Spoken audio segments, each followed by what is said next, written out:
Sometimes it can be overwhelming, not only to prepare for this sacrament, but also to remember the steps of the process.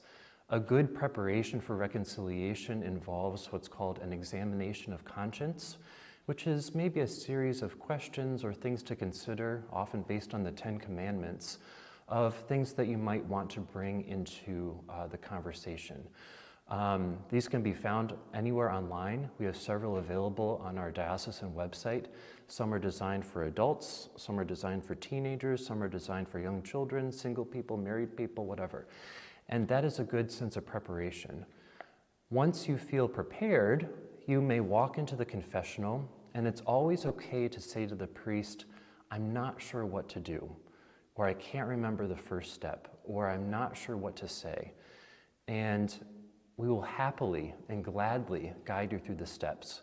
It always begins, as we begin all things, with the sign of the cross, maybe a brief conversation of welcome, then the priest will invite you to share what's on your mind.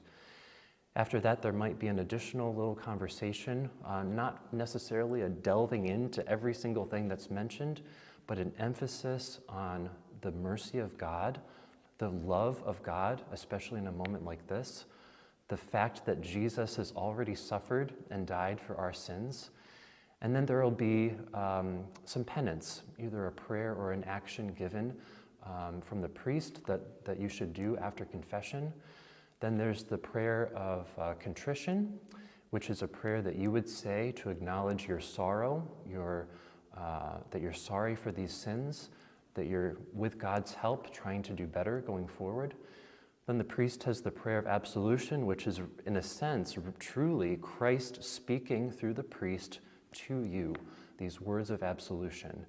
And then it's the sign of the cross, and then everything's okay. It's important to understand that the words, "I absolve you from your sins in the name of the Father and of the Son and of the Holy Spirit," we are people with senses.